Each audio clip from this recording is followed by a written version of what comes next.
especially the scheme to link the Honorable Rigathi Gachagua to the demonstrations by Gen Zs on Wednesday. I mean, and I think I take great exception to the statement by Honorable Murkomen yesterday when addressing police officers, where he assured them and told them to shoot to kill, because he told them that the guns that they carry are not ornaments and that they should use them. And at the end of it, he concluded by saying that those were not his orders, they were orders from above. And so the above can only be President RUTO. And what I got from that is that President RUTO has ordered the killings of innocent Kenyans, unarmed, especially our youth. And so we want to tell them that actually Murkomen displayed his ignorance yesterday, because you cannot tell us that Rigathi Gachagua, that you only got to know that Rigathi Gachagua organized these youths after the loss of life and destruction of property. If you have NIS in this particular country, they should have been able to get that information, if true, that Rigathi Gachagua was organizing this, and they should have been able to foil. We know that this destruction of property was targeted, and it was aimed at and targeted at businesses, especially owned by people from Mount Kenya, in order for them to be able to show that the demos were organized by Mount Kenya and were targeting the people of Mount Kenya. It will not work. People are not stupid. And we want to also tell Murkomen, please, when you are in the Senate as majority leader, we thought that you are a promising leader. We thought that you are a reasonable leader. But today you have suspended any reasoning. And we want to tell you that you cannot, if you have become ignorant and blind because of power and money, because you are the symbol of opulence in this country, then don't think that the Kenyans are stupid. And we know, I also want to take great exception of the statements made by Junet Mohammed to show that this was a Kikuyu affair. We want to tell them that the Kikuyu of this country have a right. They do not exist in this country at the pleasure of President Ruto or Murkomen or Junet Mohammed.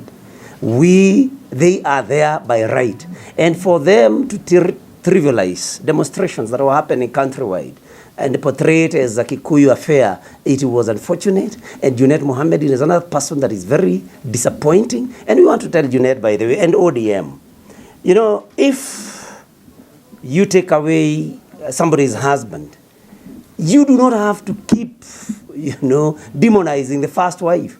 If you want to blackmail the husband. For us, we have no use for this husband now. This for us is a worthless husband. You do not have to keep, demonizing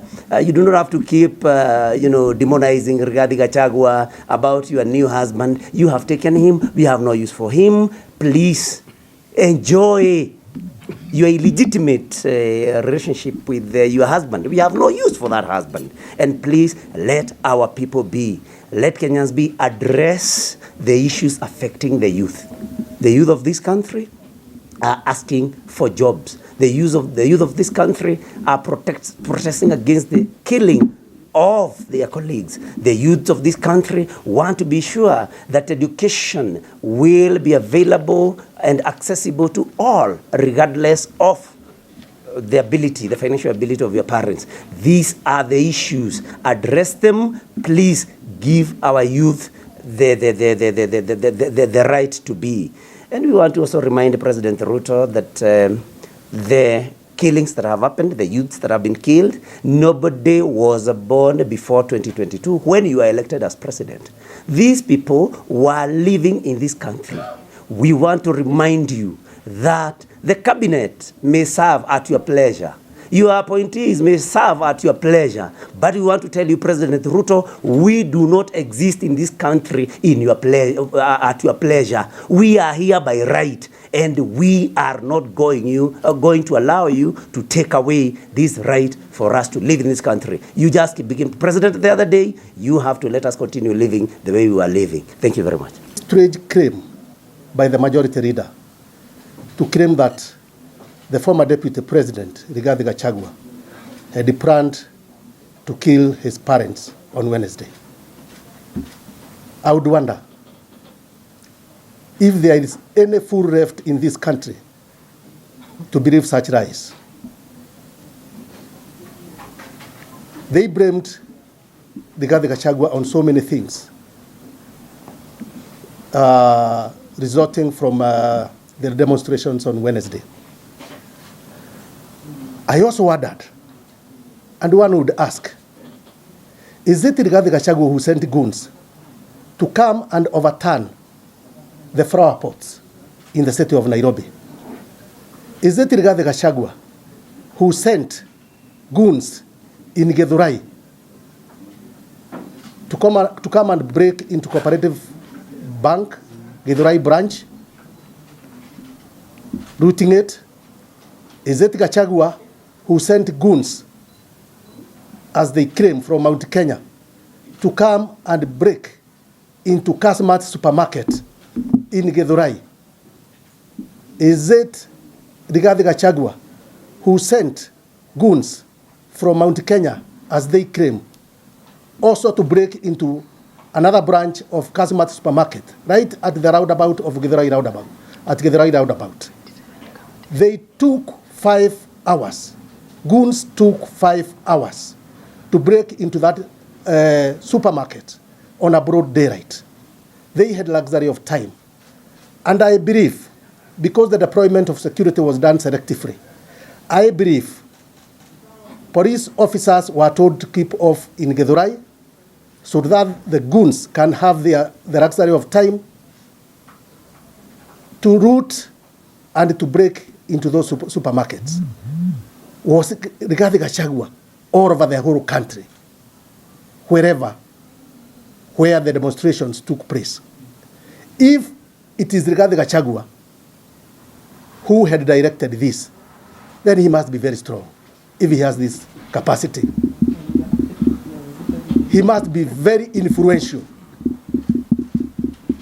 and he even deserves to become the president of this country, if that is the type of influence he has.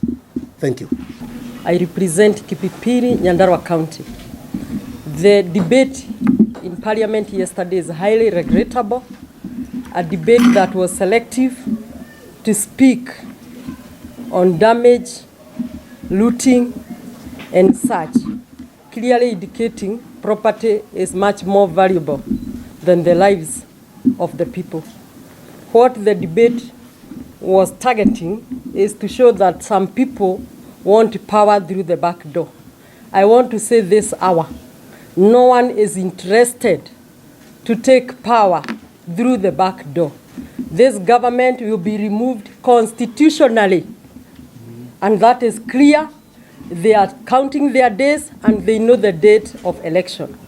No one also is interested even to get that power to lead a nation where 90% of the population are not seeing the same page with you. The Gen Z have been announcing of 25th of June to commemorate their colleagues who died in their cause, and the government know why. They agitate for end of abduction, for police brutality, for misplaced priority, where we give about 17 billion to the State House and presidency, while education, healthcare is collapsing. So in brief, Rais RUTO, no one is interested to take your power. Continue enjoying the next 2 years, but leave the youthful generation to demonstrate. For Murkomen, to say that when any visitor come to the police station should be shot is highly regrettable, unacceptable, and can only display your ignorance. Murkomen, I want to tell you, the police stations do not belong to you, neither the policemen and the policewomen.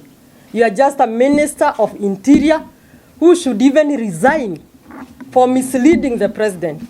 And as leaders here in the current opposition, we really sympathize with our president, because if their advice are coming from Akina Murkomen, from Junet, from Ishongwa, leaders who are blind They cannot see the reality of the youths of this country. They are saying, please, do not kill us. What harm is that to the government? How can a youth overthrow a government with a bottle of water, a flag, and a phone? They are cowards, and they should not retaliate with guns. So if they say the Gen Zs are anarchists, we are the mothers and fathers of Gen Zs. For the age of the Speaker, Honorable Moses Wetangula, the Gen Zs are your grandson and your granddaughters. So if Gen Zs are anarchists, then we are all anarchists.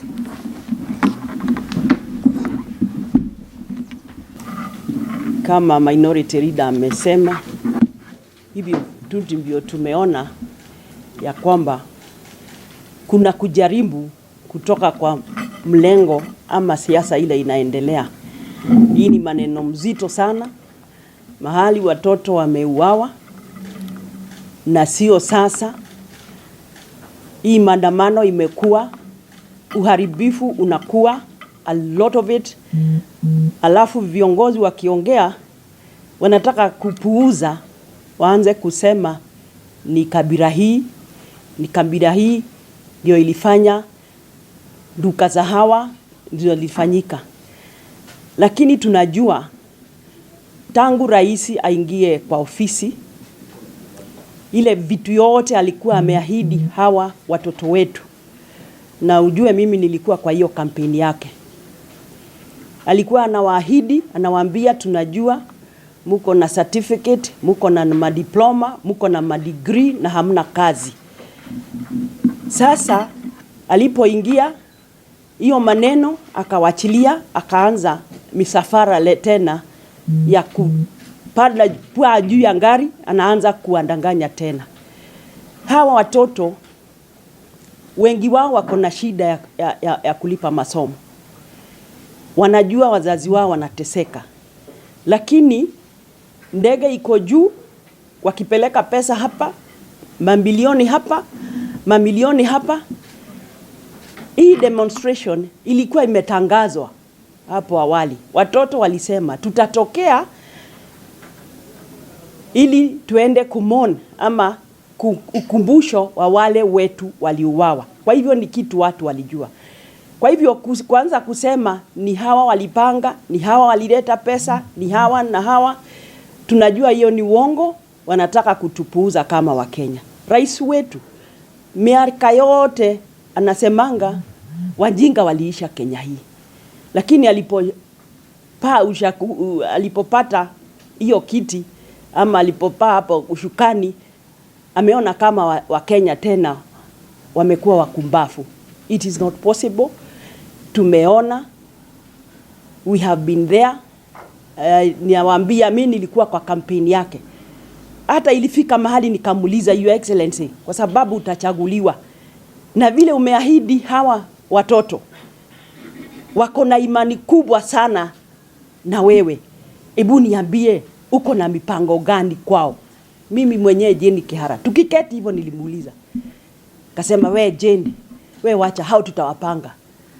Sasa ameendelea kupanga, lakini hawapangi. It is not possible. We cannot thrive on lies, especially when you are the head of state. Tulitajwa majina pale, ati wanataka kusema kuna wale walichochea, lakini hawa watoto waliamua na wakasema watatokea na wakatokea. Lakini ile walikubana naye ni vile mheshimiwa ametuambia hapa. Mheshimiwa alisema atalete wahuni kutoka kwao huko Rift Valley. Naye governor wa Nairobi akasema hata kubali wahuni waharibu. Lakini hao wahuni ndio waliharibu hii demonstration ama maandamano ambayo ilikuwa ya amani ya watoto ambaye hawaridhiki na uongozi wa nchi hii. Ndio tumesema wasitupumbaze na kujaribu to divert the problem at hand, because this is what they are trying to do. Kuleta emotion kwa bunge, alafu muongei mambo ya wale watoto wamekufa, wale hawajapatikana. Na mnajua rais mwenyewe Kuna wakati alisema wale wameshikwa mateka wamerudishwa kwa manyumba yao, na bado tunaona wazazi wakitokea kusema watoto wao hawajapatikana. Ni kama rais ameshindwa kuongoza nchi hii na anaongoza na uongo, ama kuna jama ambaye ipo ya tusifanye uchaguzi 2027. Wanajaribu tu kulete ghasia, ndio tuwe tunaongea mambo ya ghasia. Wakenya waliamua wanataka kuwa kitu kimoja, and this has been all over. When our youth wakituambia hawana kabila, hawana viongozi, hawataki kuongea mambo ya ukabila, lakini rais akishika mikrofoni saa yote anasema kuna watu wako na ukabila. Rais wetu, you are dealing with learned children who have gone to school, and you cannot afford to cheat them. No matter how much you try to divert, it is not going to work, because you are dealing with very determined youth of this country who are disenfranchised by lack of jobs, yet they have gone to school. Asante.